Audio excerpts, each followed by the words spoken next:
Alright, so welcome to our new episode at tuloy-tuloy ang mga trending news, ano? At magandang araw sa inyong lahat, mga ka-viewpoint, no? Kamusta po kayo? Malamig dito sa Europe. No, it's winter time. So it's already 969. So wow, thank you very much, no, sa subscriber natin. So 950 something lang yun eh. Nadagdagan po tayo. So maraming salamat sa nagtitiwala sa mga nag-comments, no, kay Ate Ganda, no, nag-comment sa kahapon na vlog natin. At least merong reaction. So yung mga ano yon, no, mga veterans yung komento niya si Captain Dado.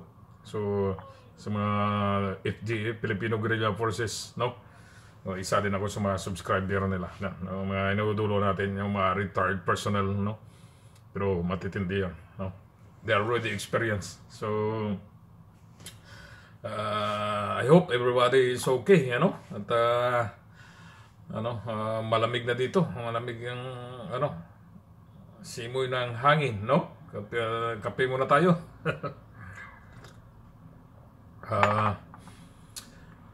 Pag-usapan natin ngayon, ang umiinit na talaga. At regarding sa pag-meeting ng mga nakaraan, ng Pasko, last 2 days, no? Meeting with the generals, no? So ito na ngayon, no? May napanood ako kay Supremo. Alam niyo si Captain Dado, no? Si Captain Dado, retired Scout Ranger, no? Special Force with Colonel Mitran. So sila yung mga matitikas ngayon na talagang nagpupursige, no? So nandun din sila nung Christmas meeting with the generals and Tata Diggs. So hindi yung mga binibitawa ng salita, no, hindi nabutin. Next year January 30 wala na sa opisina. Tanggal na, no, maring wala na siya, no, kasi napabalitaan nyo, no, itong January second week of January. So yung malaking religious group kagaya ng INC, no, they will gathering some event. It's a rally. So alam nyo naman yung population ng INC sa atin, it's million, no, million. So million supporters. So they will express their alam naman natin yung mga saloobin, no, hindi papayag freedom of speech, no. Although noon, di ba, yung EDSA 1, sino ang yung religious sector din nagpasemuno, no, Cardinal Sin. So malaking tawag nito, share or malaki ang nagiging share ng religious sector sa ganitong kalagayan. Magkakaroon ng mga activities na ganito regarding impeachment, so mga ganyan. So nagkakaroon malaking population So isa sa mga sektor yung religious sector. Although sa batas, no, meron tayong tinatawag na yung religious and the state is separate, no, nandun yan sa constitution, no, the religious sector and the state is separate. So dapat yung religious hindi makialam sa state, no. Pero nung EDSA, di ba,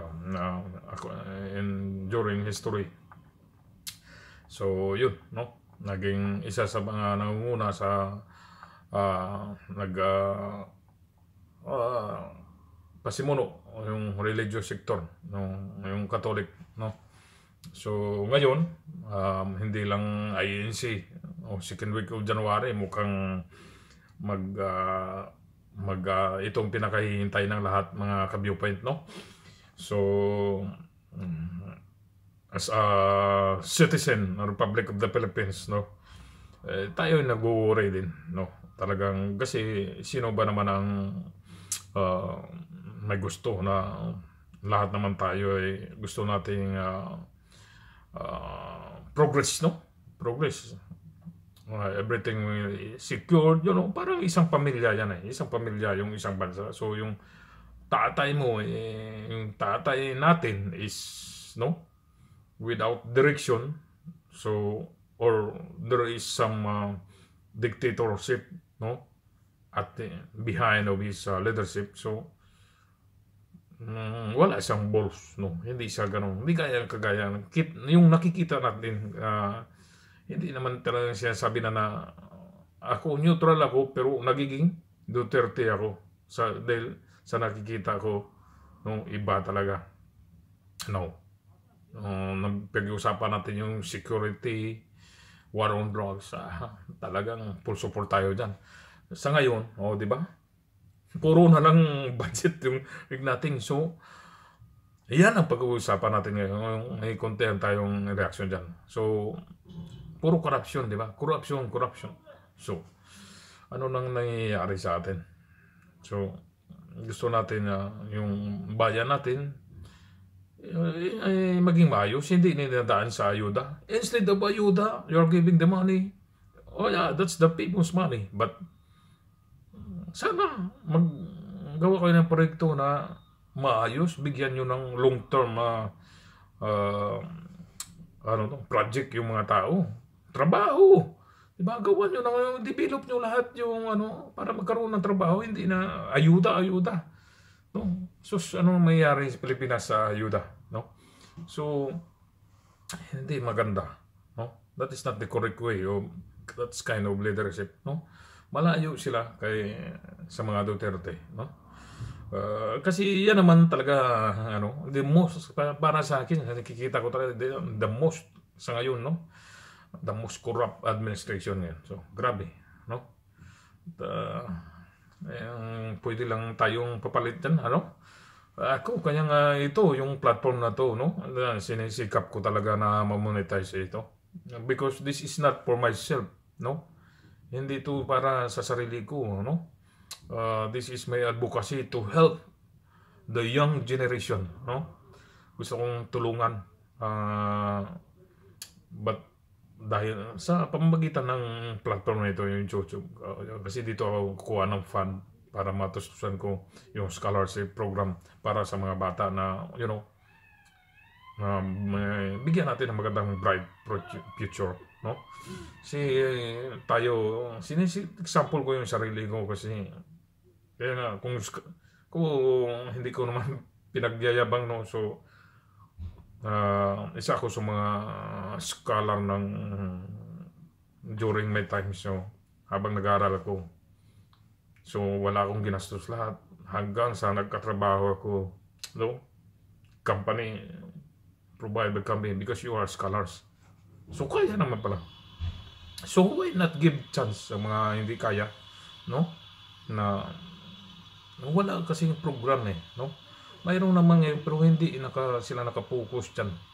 Hindi natural na may mga state colleges tayo, mayroon naman, pero hindi ganun ka. Kaya ito, no? I'm so thankful sa mga subscriber. Ito nga siniset example ko, no? Tulungan niyo rin ako, no? Ako, I will do my best para sa this platform will continue. So, I hope it will monetize para makapagbigay ako ng scholar. So, lahat ng mga subscriber, of course, you are beneficiaries, no? So, yun lang, no? Yung makatulong. So, yun nga, sana pinipray natin naging maayos yung government natin. Dahil sa ngayon, sa nakita natin, no? Sayang yung mga pera. Kagaya ngayon yung pag-uusapan natin, narinig natin sa mga balita. Ito, puro lang sila impeachment puro. Inday Sara Duterte, kasama na yung mga paray dyan. It should not be involved ngayon. Kaya nga, the religious and the state must be separate. They are not supposed to be no? Sasama sa mga ganyan. Dahil religious. They should be separate, the state and the religious. No? So, no. Pero sino nanguna sa mga impeachment complaint, di ba? Mga pare. So, ano bang ano? Ginagamit lang din sila ng mga politiko. So, pangit, no? Mga ka-viewpoint. So, sana ito, pag-usapan naman natin just to give you an overview regarding yung PhilHealth, no? Ito, PhilHealth. So, hindi na sa binigyan ng budget, no? Subsidy, no? So, paano, no? Paano na yung naging healthcare natin sa Pilipinas? Ha? Paano na? So, wala nga budget eh. Hindi nga binigyan. Tapos gusto ni Ngagbay gagawin nila ngayon lahat just to reset, to reform, ganyan, bla bla bla. Oh, di ba? Anong klase yan? I heard, no? I'm watching some news, no? Doon sa Davao. Ito yung example ko naman. Kasi wala na talaga. Iba kasi ang patakaran sa Davao at only in Davao. Davao City. Under the command of the OBP and Congressman. They are all Dutertes, no? Kung ikaw yung pasyente, no? Doon sa Davao, even public or the private, walang bayad. Even mayroon ng patient. Mayroong patient na according to sa news, no? Operahan yung mental dito utak, no? So it cost 1 million something yung bill niya. But wala 100% walang binayad yung patient. Walang binayad kundi fully paid by Office of Vice President. Yan ang sinasabi ni Sara. Dito balik na naman tayo. Isisingit ko lang. Kasi nga, kaya nga nag-ano siya na yung confidence funds, spending of yan. Diyan kasi yan, sumisingit yung mga unexpected, no? Diyan yan kinukuha yung budget. Pero binabalik sa mga tao, no? Hindi nila alam yun. Silence. Because the third day, they are silence. They are not showing. But, maramdaman mo. Okay? Maramdaman mo. So, yun ang mga yung ibang patient, even in a public hospital, the bill is 500,000. Walang mababayad. Absolutely zero. Walang ginastos. Bayad ng gobyerno. Piruin mo yan. Nagawa ng only in Davao City. Kaya maraming nagmamigrate. Ayaw na nila. Traffic na daw doon. Marami na. Ayaw. Marami na. Gusto mo sa Davao eh. No? Doon, no? Gusto kong makapasyal ulit ng Davao. Kasi, nung time ago, pero, grabe. Ngayon, marami na gusto, yung kagaya, may mga sakit, gusto mo mag-migrate sa Davao. Pero, siya ayaw na lang mag-exit kasi sa dami na. Traffic na nga daw. No? Kasi, ganon yung Davao. So, wala ngayong budget yung, walang budget yung PhilHealth. So, paano? Saan pupunta yung pera? This is a big question. Hindi pwede yan, no? Yung healthcare natin, napaka-importante yan, no? Kasi lahat tayo may mga oldies natin, hindi lang naman oldies, no? So, wala. Tapos, ang dagdag pa ngayon ng hindi yan binabalita ng mga mainstream media, yung PDIC, Philippine Depositor, PDIC, no? So, it's insurance, Philippine Depositors Insurance Corporation, correct me if I'm wrong, pero parang ganon yun. So, di ba, if you have an account in a certain banks, and then, okay, that's legit na talagang kung magiging malugi yung isang bangko, so, maximum of 500,000 pesos insured yung account mo. Okay? So, even if you have more than 500,000, sorry. So, yan ang insurance ng PDIC sa isang account. sa isang bangko. Okay? Ngayon, it's more than 100 billion na plus, no? 100 plus billion kinuha ng Marcos admin. Ano? Oh, kape muna ako. Sarap talaga. Okay? Ng mind coffee. Okay? Gising. So, kinuha nila. So, ikaw naman ng mga anong magiging customer ka? Pero wala na yung walang kasiguraduhan, ang ganon, no? Kasi sa ginagawa ng pang-aabuso ng ngayon, administration ngayon, grabe, no? So, nasaan na? No? Kaya, sana tayo mga Pilipino, we have to, galaw-galaw na tayo kasi piruin mo yan, no? Ang mga OFW, dati 500 lang yung share namin, ngayon 100 na, nagdubli-dubli na ang budget, pero ganun pa na, no? So, wala ka rin maanuhan sa PhilHealth, wala kang maasahan, no? Wala. Mas maganda kapag kumuha ng mga insurance talaga ng mga legit companies, big companies, sigurado pa. Pero sa ngayon, PDIC, PhilHealth, yan yung natin ngayon. Sinisingit ko sa reaksyon.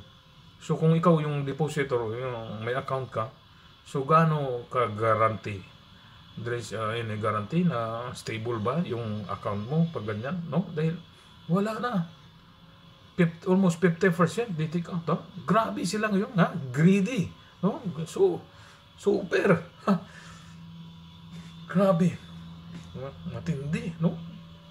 Nabudol lang buong Pilipino. So I hope we'll learn. No?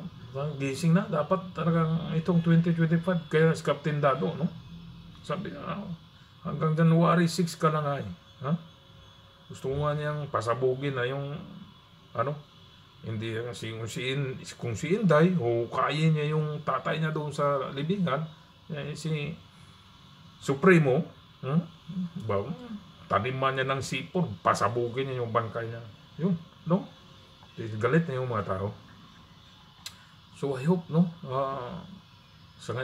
Sana, no? Itong after ng New Year na lang, medyo pagbigyan ng konti ng ilang araw. So marami na galit. No, even the general officers for armed forces, no? Yan. One time big yan. Kasi even your generals, hawak ka ngayon. Gaya ng chief of staff natin, wala. Hawak ng mga politiko eh. So, sa mga junior officer dyan talaga. Kasi hawak nila yung mga, they have soldiers under they have a man, no? In uniform, under the command. So, I hope, no? Sila ang manguna sa pagbabago na ito. Iwi nandyan na, no? Inihintay na lang. So, yun, no? Sana tayong mga may-ari, no? Wala naman tayong malalaking pera sa bangko na ganyan, no? Mga negosyante, mga ganyan. You have $1 million on that account, different account. So, hindi, kunin ko na lang yung pera ko kasi wala na budget, hindi na insured yung pera mo. Dahil wala na. Bankrupt na yan. PDIC, no? The Philippine Depositor Insurance Corporation. So, ayan na nakakabahala, no? Yan na yung nakakabahala ngayon. PhilHealth, so I hope, no? Matindi. Kakapal na mga mukha, no? Mga buwaya, no? So, puro lang salita, magandang salita, hindi bali na nagmumura, basta, no? Magkita naman ang taong bayan. So, yun na, marami na, gusto ko pang, pero ito lang muna yung reaction ko ngayon. So, marami, sana medyo nakakaluwag ako ngayon ng oras, kaya marami akong na-research, no? Pero, one step at a time na tayo. So, sa mga hindi pa nakapag-subscribe, pindot na, no? At proceed tayo sa goal. Thank you very much sa mga nag-subscribe. Kunting-kunting giling na lang. 969. So, about 30 30-31 na lang, konti na lang, ano? Pasok na tayo, 1,000 plus. So, I'm so happy. Sana, bago mag-New Year, no? Maka 1,000 masaya na ako. At almost 45% yung watch hour. Sige lang, okay lang yan. Dahan-dahan lang tayo, no? Panoorin nyo lang buo yung video ko. Yung running hours nga, talagang malaking bagay yan. Kung may mga ads man, huwag nyong i-skip yung ads kasi dyan tayo makakuha ng pondo. Yan yung sponsor, no? So thank you very much, no? At mag-iingat lang tayo ngayon. So always safety first, no? Kahit anong always bear in mind safety, huwag tayong padalos-dalos, no? At ano man mang pagsubok sa buhay, no? You have to face it, no? Harapin ng buong tapang, no? Tulong-tulong tayo para mapabago yung yung leadership. Papalitan na talaga yung leader ng problema sa atin. Okay? So nagiging abusive, greedy na yung mga nakupo. So sana magising na yung taong bayan, no? So sa mga hindi pa nag-subscribe, pindot na po. And then I will keep you updates kung other trending news. At mag-iingat po tayo lagi. Lagi tayong magdasal, pray, and God bless to everyone.